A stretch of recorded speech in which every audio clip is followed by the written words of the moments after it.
I will not let you go into the unknown alone. Non tambo mala, monstrum venator.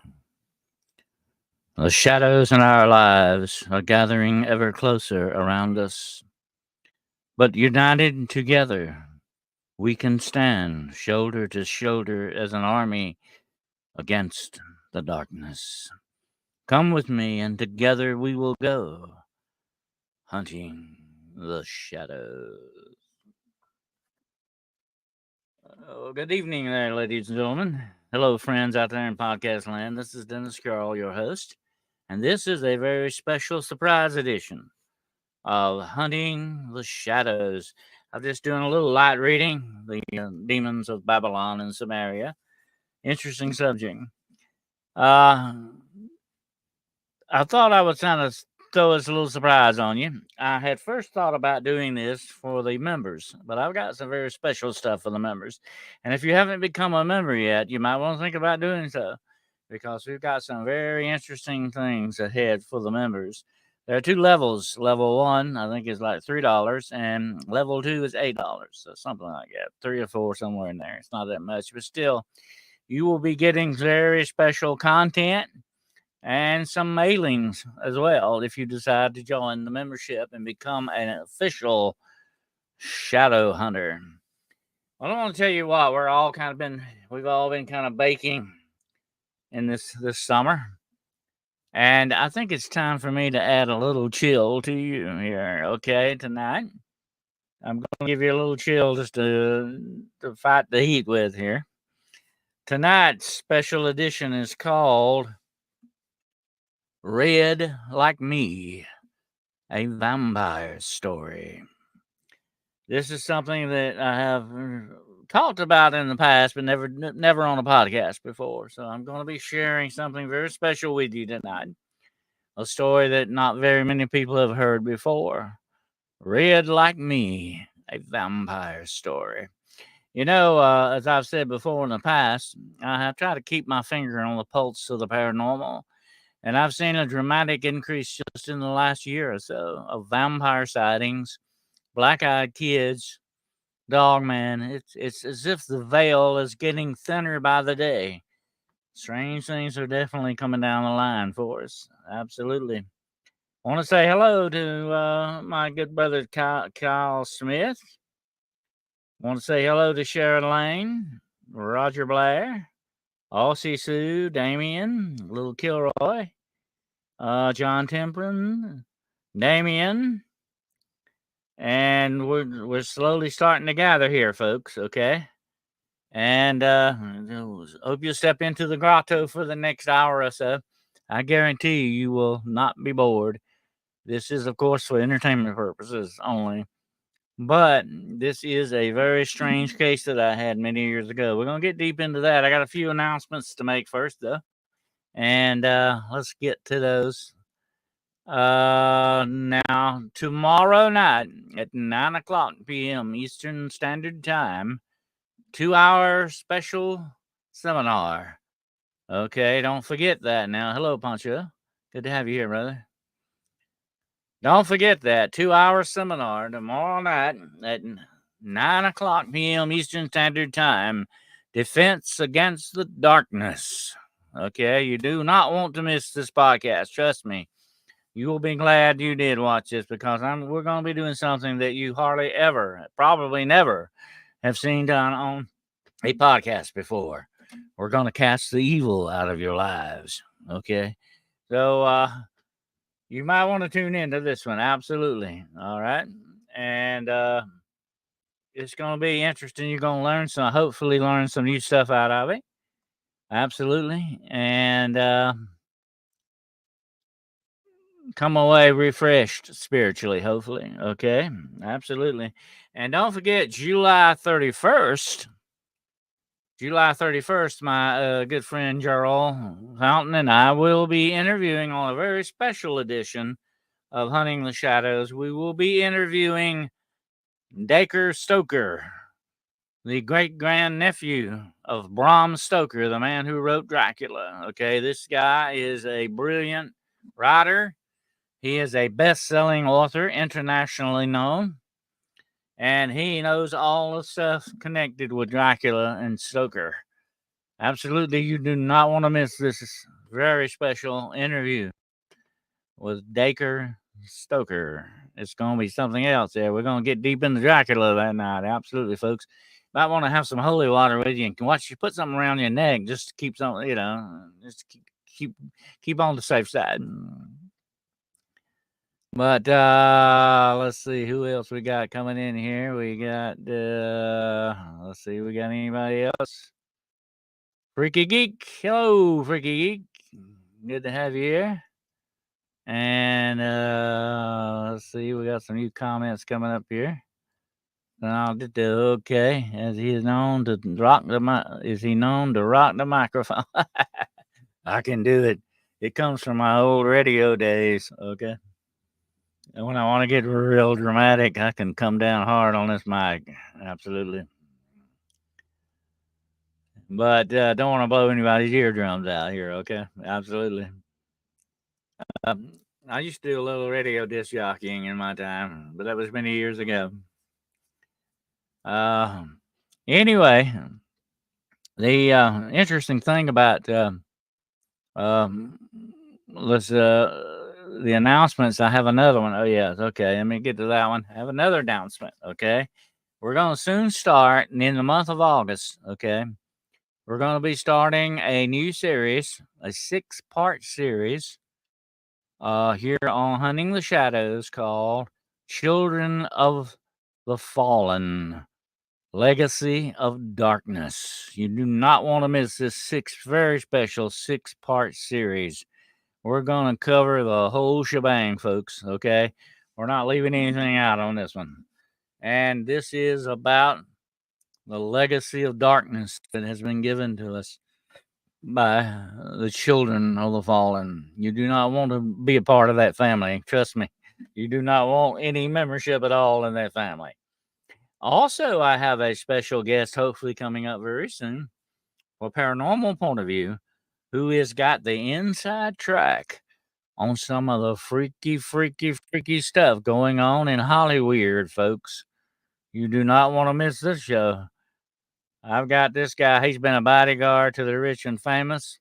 This guy knows his stuff, okay? You will love this guy. I'm going to get him on very soon. And that's going to be probably sometime in the month of August coming up, okay? All right. I think that's all of my announcements right now. One more thing. If you've got some orders pending for these 7 Archangel necklaces, yours is in the mail, okay? It's in the mail. They're all in the mail on your way, okay? I've got a few left. This is a silver one. Got no more silver ones left. I got the gold ones left. I got some of those. They're $15 a piece if you want one. That includes shipping. Just let me know. I'll send it out to you. But like I say, don't take too long deciding, because once these babies are gone, I've got no idea if we'll get any more. I don't think we will, but we'll see. But yeah, I'm very pessimistic about it. Okay. All right, you got yours, Kyle. Good bud. All right. And of course, all these medallions are blessed. They come with blessed. They are blessed, and that makes them a little extra special to me.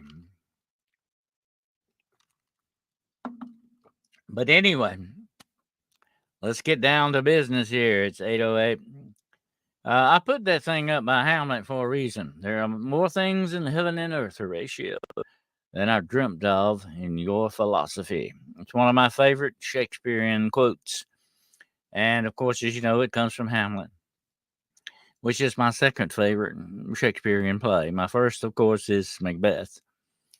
But double, double toil and trouble, fire burn and cauldron bubble, by the pricking of my thumbs, something wicked this way comes. I love that one. That's my favorite play.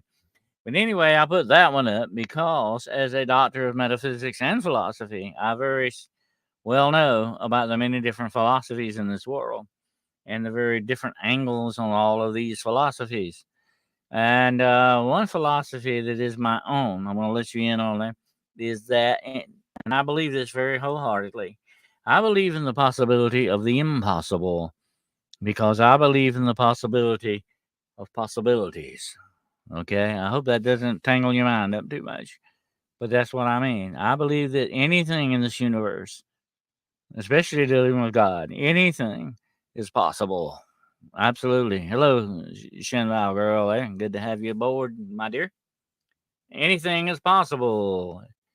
Hello, Ms. Lenny, and good to have you here. And I believe that wholeheartedly. That's part of my philosophy. Okay, and I'm gonna tell you why I believe that because I've experienced my own self the impossible. I've seen it. I've seen the impossible happen when it shouldn't have. That makes it possible, doesn't it? Anyway, I'm not gonna get deep into that, but anyway, I've seen that happen, and I have seen a lot of strange things in my career. And I said this not long ago in an interview that I had with someone. And I meant this wholeheartedly. I have seen what's on the other side. I know there is another side to this universe. I know there's an unseen side to this universe. That's why I named one of my books The Road Unseen. It is a road that goes into the unseen. It's there, just as real as the world that we see around us is the one that is also unseen. And I know without a doubt that there is survival after death. You don't go to the grave and that's the end of you. I do not believe that at all. I've seen evidence with my own eyes that that is very true. Okay, and that is a fact to me. And I tell you things that I have seen, experienced, and that I know 100% to be true.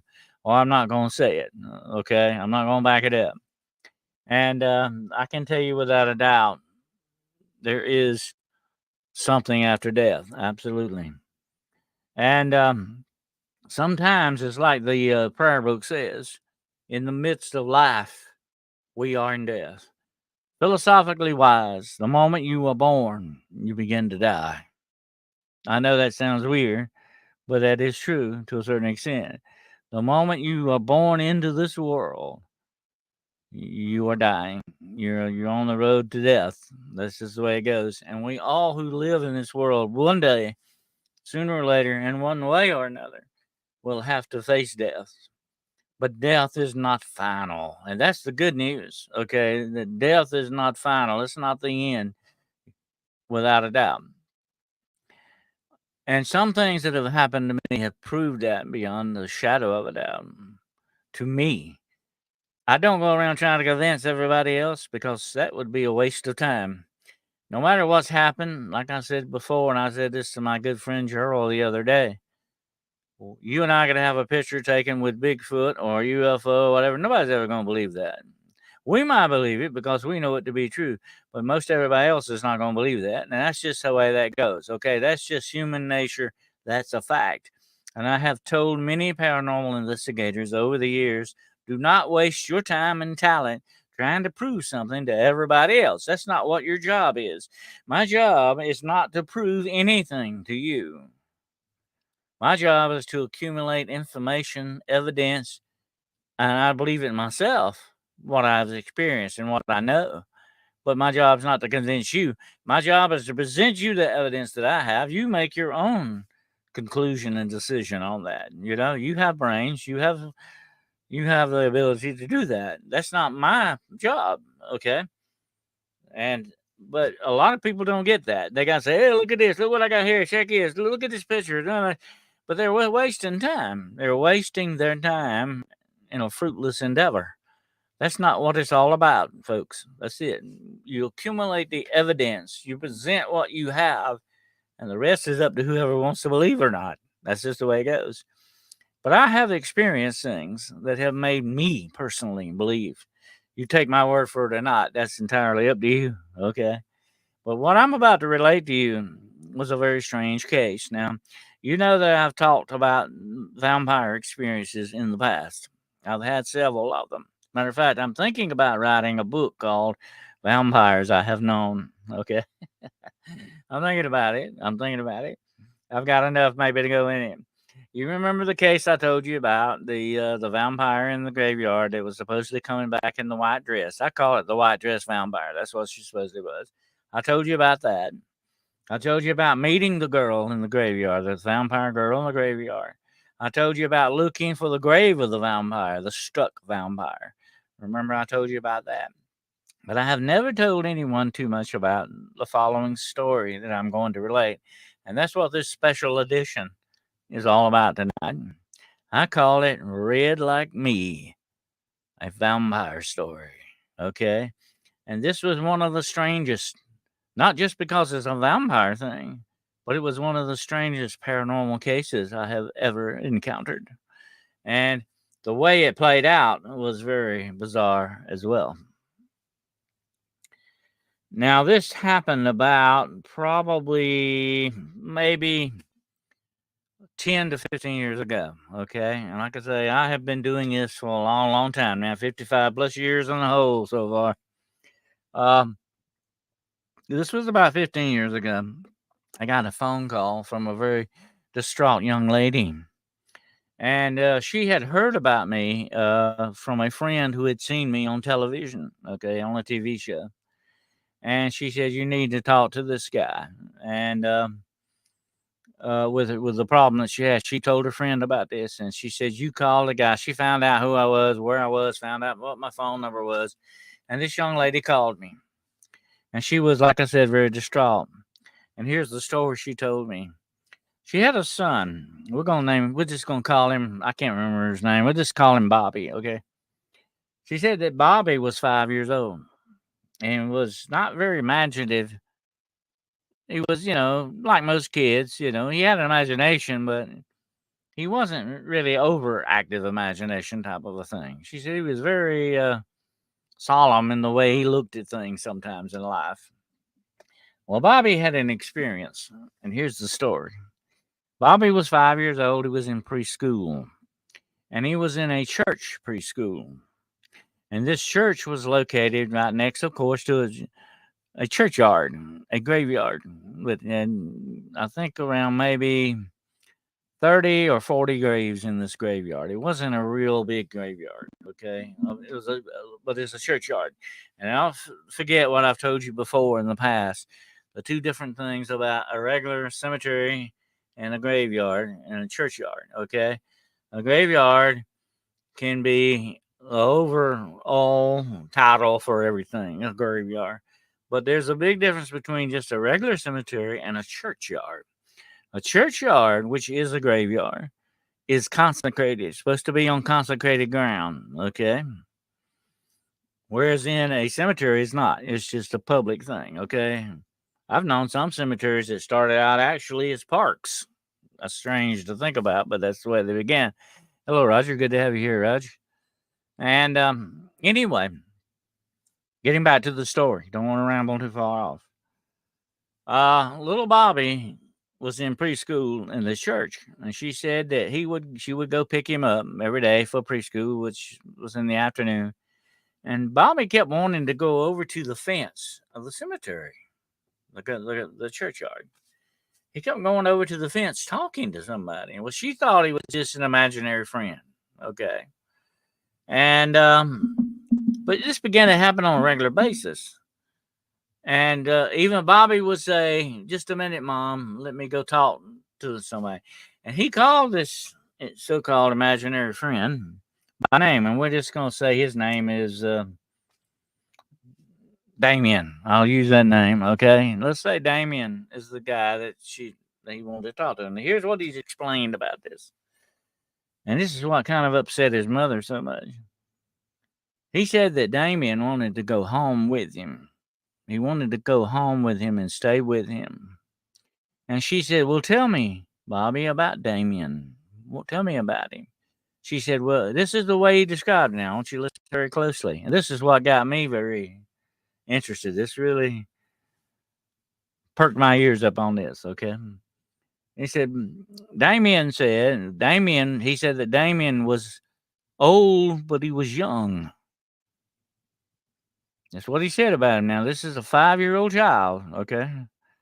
Damien is old, but he's young. And Damien it's got red on him. It's red all over him. And Damien wants to come home and be with me. He wants to stay with me and be my friend, my only friend. Damien wants me to be red too. Now, when I heard this, it put chills on me, okay? Oh, Susan, good to have you here. It put chills in on me, okay? Because I knew exactly when I heard this, I said, oh, this is not good, okay? This sounds too far fetched to be an imaginary friend. Nothing going on here, okay? Uh, this kind of struck me as very, very strange. So I said, "Oh, this does not." I told the mother. I said, "Look, this does not sound good. Okay, and here's what you're gonna have to do. You're gonna have to get Bobby to quit talking about Damien. You're gonna have to get Bobby away from that fence and not let him go over to the fence anymore. And you're gonna have to try to get his mind off of this and get him thinking all about something else." I asked her. I said, "Have you and your husband perhaps exposed him to a horror movie of some sort?" And I said, "Oh no, we never let Bobby watch anything on TV. Maybe Barney and the dinosaur once in a while." But she said, "Oh, we would not do that. We don't even watch horror movies ourselves. We don't watch that. We don't even watch that much television." She said, "There's no reason why he should know something like this because he didn't have any, relatives his age that would have told him about something like this. So where did he get this idea? This sounds far beyond mere imagination, folks. Okay, and this is what it sounded like to me. This is some type of a vampire spirit. Why? Because wherever most of the time blood is involved in something like this, and that's the red. Okay, red be red like me. Okay. Most of the time when that's involved, what you're dealing with is vampiric in origin. Okay. Susan says she doesn't watch horror movies either. Some of them can be very bad to you for your spirit. Trust me. Some of them can be very spiritually staining. Shall I put it that way? I would definitely not want some children, especially at 5 years old, to watch anything like that. But unfortunately, most parents nowadays do not supervise what their little kids do, unfortunately. But these parents were different, okay? And they were very concerned. They were Christian parents, and they were very concerned about their son, and who wouldn't be? I would be too in this kind of a situation. And here's the clincher. She said that Bobby had told her that Damien had followed him home and that Damien was outside tapping on the window, wanting to be invited in. Well, that was the clincher for me. Okay. I said, "Oh, okay. We've got to stop this right now. You got to get Bobby's mind off of Damien. You can't do not let him go back to the fence anymore. Put him in the car and go straight home. And if he starts talking about Damien, change the subject. Get his mind off on something else." I said, "The more you break this this bond that's coming up here, the more you break it, the quicker it'll be to get rid of this." But I said, "I've got to investigate this more thoroughly." I knew what to do. I told her what to do, and she said she would do it. But I had to, I even talked to Bobby. I talked to Bobby, and I said, "Bobby," it's when I told him, I set him down. I said, "Bobby, we do not want you talking to Damien anymore because Damien is a bad guy. We do not want you talking to him, or we don't want you to have any, we definitely don't want you to let him follow you on. And we don't want you to be red like him. Okay? We want you to quit talking to Damien because Damien is really not your friend." The little boy, he pretty well began to kind of understand there was something bad about this. Okay? But I told the mother that her job was to keep his mind off of this as much as possible, keep him away from that fence, and not to mention Damien anymore for any reason. Not with her husband, not nobody, not anybody, even with me on the phone, so that he could hear it. That name had not to be mentioned anymore. Oh, yeah. Yeah, Kyle says there's no stress in his life without that. Absolutely. Why I had more, right? Um, so I went to the grave. I went to the churchyard. I said, "I got to investigate this a little bit more." And I looked, I forget the name now. I'm just using the name Damien. I cannot remember now what the real name was.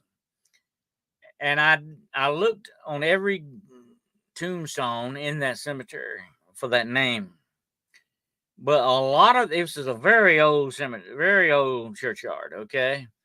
And I looked at every single one where there were some to look at. Some were so far, some tombstones so far gone, I could not read the names on them. Okay, they were so gone, far gone. That was it.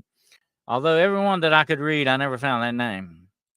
It was an interesting time because I had to go about like 30 or 40 tombstones through there, but I checked them every one. As a matter of fact, as I checked each one, I put a little holy water on it and salt. I reconsecrated that churchyard. I'm going to tell you why. Because at the front gate of this churchyard, I found 6 black candles. Okay. Somebody had done something very bad in this cemetery. Okay. Somebody had been messing around with something. And when you put candles at a gate, that symbolically means you're opening a spiritual door. Now, these were not big black candles. They were burnt down to stubs, but they were still black. I could see they were black. And they were fat candles. Now, I'm going to tell you the difference in a regular wax and fat candles. Fat candles have more fat substance to them. They burn slower. They have a smoky kind of smell to them, and they look kind of funky, okay? But they got because of the fat content of them. They're not like regular candles, okay? I got regular candles here. They don't look like that. I also have a fat candle here, which does look like that. And it is a 100-year-old candle, by the way. It's well over 100 years old. It come out of a church. Okay. Anyway, it's a consecrated candle. I have it in my kit just in case I ever need it for any purpose. I won't get into that tonight. But anyway, I found these 6 black candle stubs at the gate of that graveyard, of that churchyard. And I said, well, this is not good. Something has been turned loose here, and this place needs to be reconsecrated. Well, I thought about going to the church people, and this is a big church, okay, a very historic church. And I said, well, they'll just probably laugh me out of the room. They'll say, oh, you're crazy. They won't do anything. But I said, I'll just go ahead and do it myself. While I'm out here doing searching for this, I said, I'm going to do it myself. So I did that just in case I had to close any doorways that were open. Okay. Hello, Sweet Pea. Glad to have you here, dear. And I said, I will do that just in case, because I could tell something really weird had happened there in that churchyard. And why in the world would you go to a churchyard to do something like that? But that's very disruptive. That's the way some of these people do. They want to mess up good things. That's how they get their jollies. Okay. That's how they have fun. But that was the interesting part of all this. That was, to me, the origin of where Damien Be Red Like Me came from. Actually, this spirit wanted that little boy to let him in that house. And he might have really hurt that little boy because he said, I want you to be red like me. That is an obvious threat. The red we're talking about here, folks, is blood, okay? Not the color red. Because that's what this thing was all about. It was blood, not the color. But little Bobby couldn't understand what blood was. He didn't. Well, I mean, he didn't know what blood was. He just saw the red, and he said that Damien had blood all over him. He was bloody around his neck and around his eye, but he called it red. He had red on him. He was red all over, and he wants me to be red too. That's what Bobby said. Okay, that's not good. But anyway, make a long story short, just sharing this with you. Time went on. The mother did exactly what I told her to do. I heard back from her about a month or so later. That everything was fine with Bobby now. No more talk about Damien. He goes directly home now. Jumps in the car and goes with her. He doesn't go back up to the fence. She said every once in a while I called him, to begin to looking at the fence. But I took his mind off of it. And she did exactly what she was supposed to do. She was a great mother, by the way. She'd follow my directions explicitly. and we had a good outcome on that. But beware of things like that, friends, because even what things happen to children, and people need to pay attention to children more. Some people would have wrote that off as, oh, it's just an imaginary friend and make believe and all that. That did not sound like that to me. What are your thoughts? What are your thoughts about that? I'm curious to know. Did I do the right thing? Hey, Lisa. Susan. Good to have you here. But this has been interesting. This has been a story about Red Like Me, a vampire story. That's what it basically is. This was a vampire spirit, definitely, without a doubt. And I have run into them many times. I can tell you more stories about them and the things they do, the energy they take out of people, the life essence they feel. It's not always just the blood, but but a lot of times it can be that too. Was it past tense? Is she no longer living? Who you talking about there? I'm afraid, geek. I didn't get that one. Did I miss something? The mother, as far as I know, they're okay now. Last time I had any contact, and was many years ago, and I think it was the father actually. And the father told me that everything was fine, everything was going good. And that's what I wanted to hear.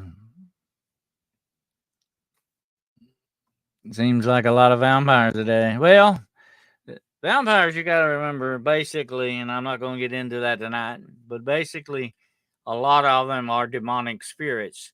And trust me, folks, this is the legacy of the fallen. The demonic spirits are growing wild in our world today, definitely without doubt. Lisa says she's late. She got to start at the beginning. Yeah, you might want to start over at the beginning there. Hello, Crystal. You're late. Better late than never, though. Hello, dolls. But what do you think? Did I do the right thing? Do you think it was a good outcome? Would you have done the same thing?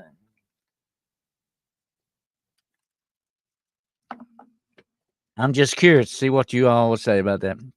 No, not all vampires go for blood. Some will drain you of energy. Oh yeah, those are the psychic vampires. They actually work on your life essence of your soul. They will kill you eventually. They feed too much on you, you will die. You'll just shrivel up and die. That's it. Because they're feeding not just your life energy, but they're feeding off the essence of your soul.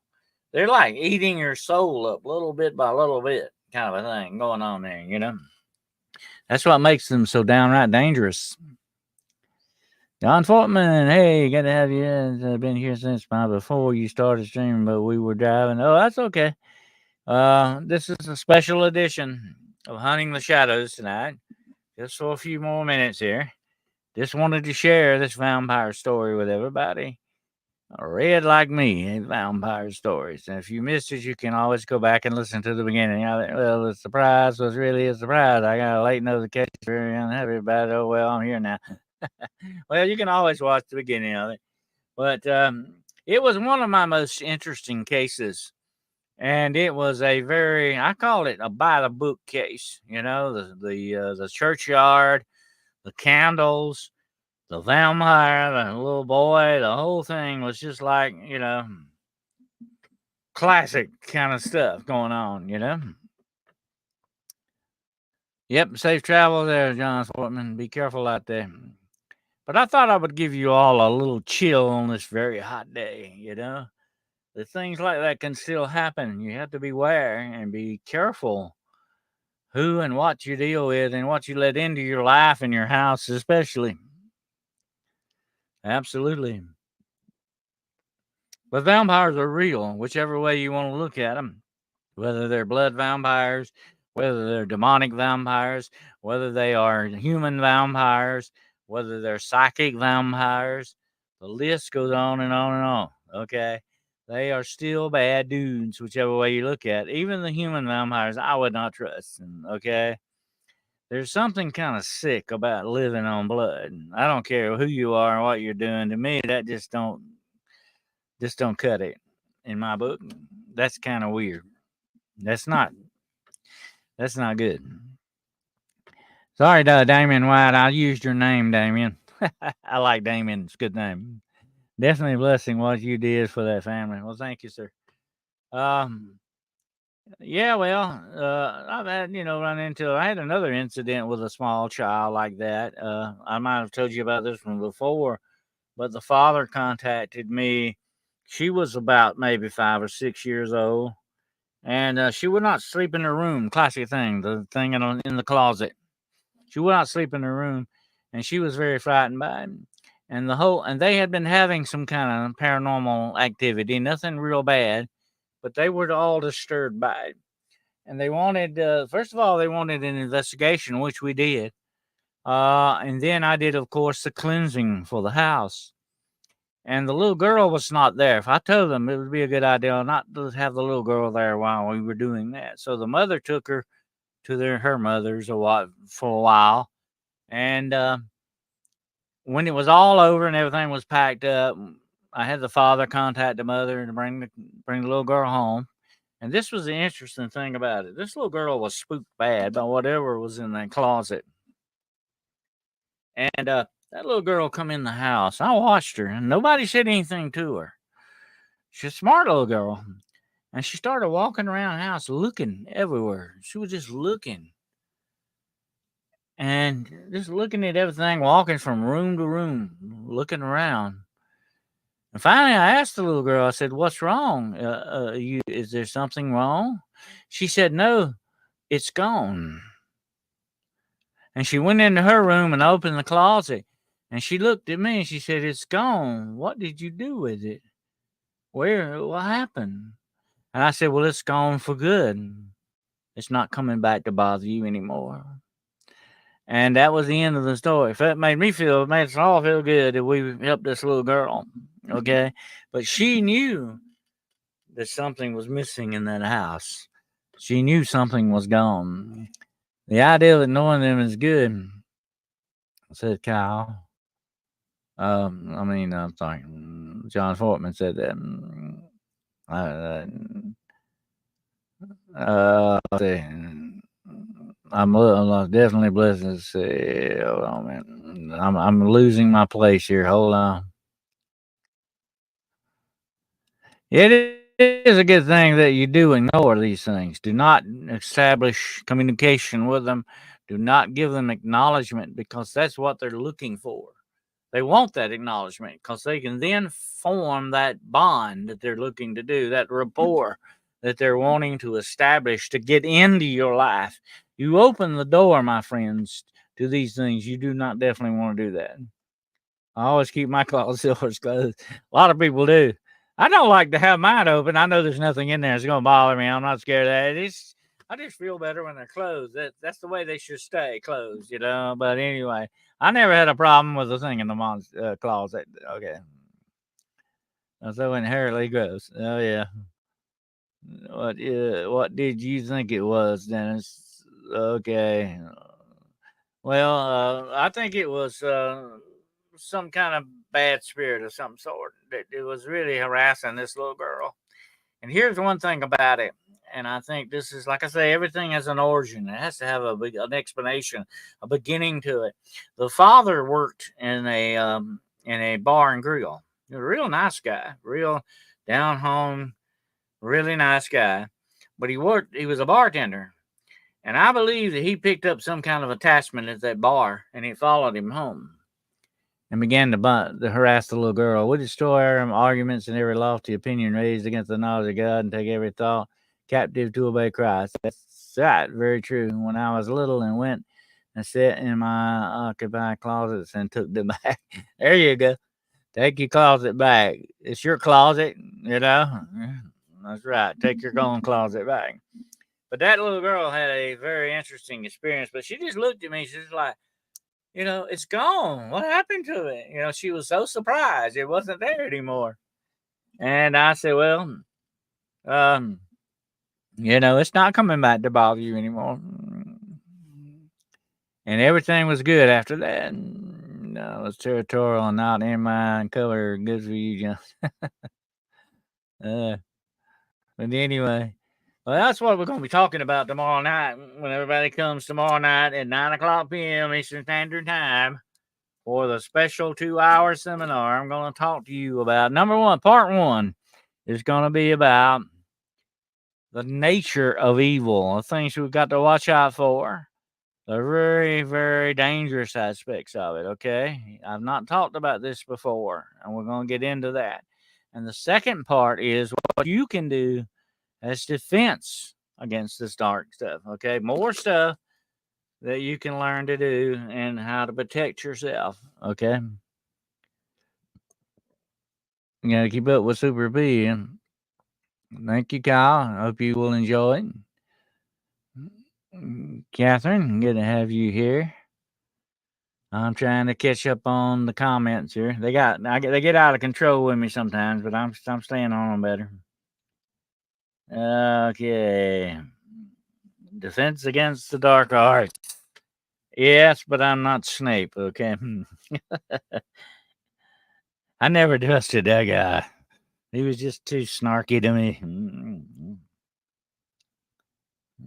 Anyway, what time does the seminar start? At 9 o'clock p.m. Eastern Standard Time. It's going to go 2 hours. Usually I only do an hour, and then we leave a half an hour for so. But I always like to say 2 hours just in case we go over. It's so good we actually get to attend Defense Against the Dark Arts. Get your wand out. But I think Snake was a double agent. Yeah, I think he was too. Absolutely. Sneaky, yeah. I think he was driven by jealousy a lot. That's what. If you hear a buzzing every now and then, it's my new smart watch, okay? It makes a noise. Yeah, I think he was, driven by jealousy. He wanted Harry Potter's mom for herself, and that's the way that went. She picked the other guy. He never got over that. I would have done something really strange with that. I would have had Harry Potter actually be his son, and he didn't know it. You could have done a Star Wars thing on him, That would have been funky. I need to get with J.K. Rowling about that. Yeah. But anyway, I think she got kind of tired of Harry Potter, and I don't blame her. She looked how many books she had to write about it. It made her very rich, though. Very, very rich. Okay, what do I think about the what now?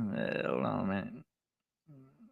When you would like have something around your neck, I tap the 7 Seals necklace you think I had covered. Oh, yeah. Yeah, that's what I have. I have the 7 Archangels, Star of the 7 Archangels on here.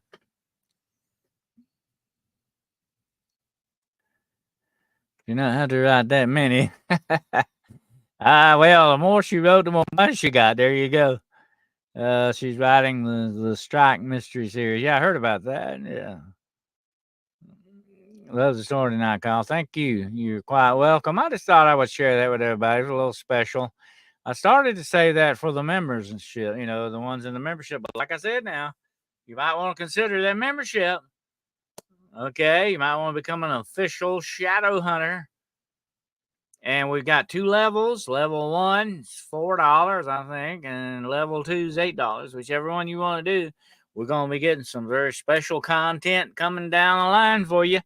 And don't forget, I'm going to repeat my announcements for tonight for the people that's come in late. Okay. Indeed, a good ad for membership. Thank you. Yeah.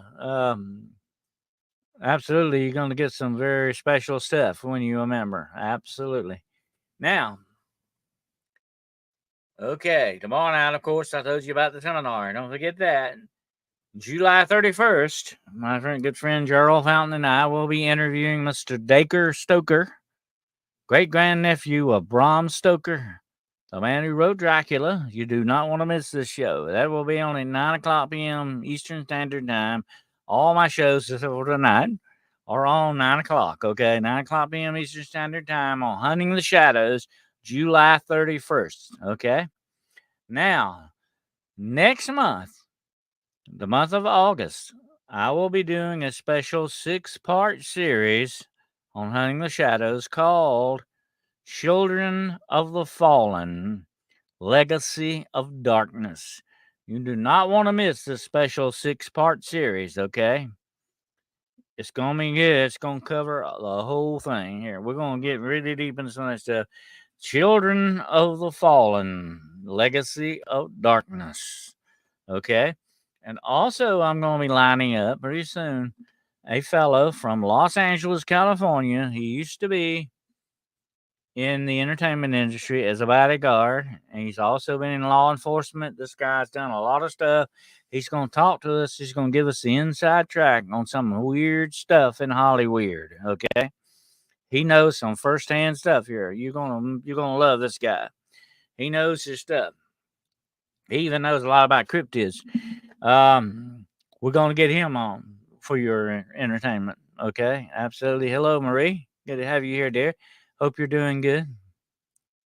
And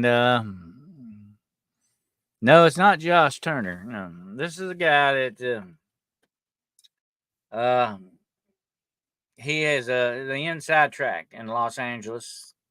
He's been in this a good bit. He knows some. I think he's been like a bodyguard at some of the movie stars. And all. We're gonna talk to him. It's gonna be a surprise for you. Just wait and see. You're gonna really love this guy. It's gonna be some stuff that blow your mind. This may get us banned on YouTube. We'll have to see. So far, I've been flying below the radar, but we'll see what happens. This was a victory against the dark. That was a victory against the dark. Yes, it was, Scott. Absolutely. After 3 remakes, I lost count how many movies and all. Yeah, all the children of the corn. Yeah, that was freaky too. Lincoln Tech says, Marie, I'll have to ask you about your sister, Ann. Whatever happened to her? You know, she used to go up here once in a while. I need to track her down. Is that Travolta story about Christopher Walken? Oh, yeah, well, yeah. We'll be getting into some of that kind of stuff, John. Absolutely. Absolutely. Like I said, it may get me banned. I may have to come back as anonymous or something.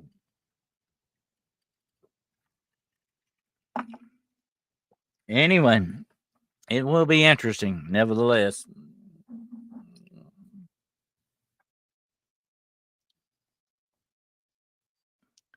Now I'm thinking Tex, he's in it being a bodyguard. No, that's not him either. You'll see. This guy, I don't think you've ever heard of him. You'll see. He's pretty good. I got getting into negotiations with him.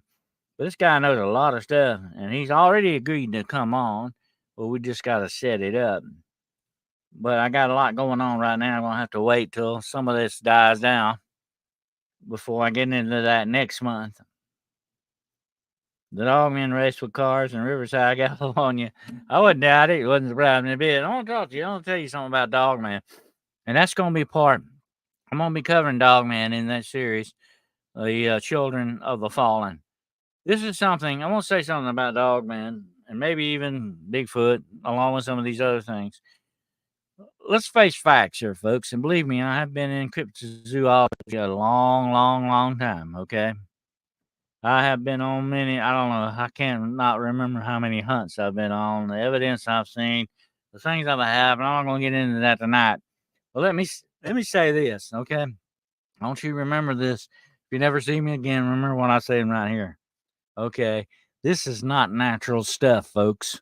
This is not part of nature. I don't care which way you look at it. That's not part of nature. Something else is going on here, okay? And it's a lot of people are ignoring, I think, what the real truth of the matter is. And we're going to be talking about that in that 6-part series. Okay, Children of the Fallen, Legacy of Darkness. There's a lot of weird stories about Christopher Walken. I think he's a vampire, but anyway. The first ones are usually the best. There's a lot of stories about dogmen running alongside cars. Seems they often handle Shakespearean cars. These things are not. I just don't see as them being somewhat natural in that respect. Dogs chase cars. Why not? Yeah, just hope they don't catch the car. That's the main thing. They can chase your car all they want. This is hope they don't catch them. Christopher Walken is a strange dude. But then look at Nicolas Cage. He's kind of strange too. I met him one time. He is a strange dude too. They're kind of strange guys. Although they're good actors, you got to hand them that wherever they're coming from. I think something kind of went on strange that night was Natalie Wood on that yacht, but there you go. Christopher Walken was there too, you know. But we won't get into that. Well, I hope you have enjoyed this special edition of Hunting the Shadows. I just wanted to, I started, like I said, I started to make this a thing for the membership, but I said, well, I'll just share it with everybody tonight.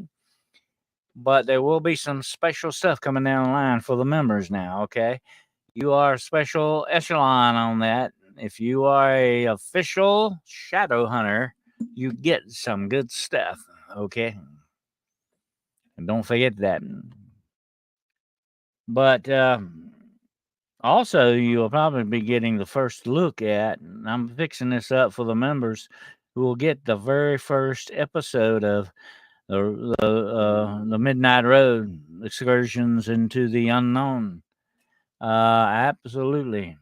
We'll be getting that probably first edition on that. But I hope you all have a fantastic evening, what's left of it. And I am so glad you were able to join me here tonight for this little special. I hope it give you the chills a little bit. It'll help fight the heat.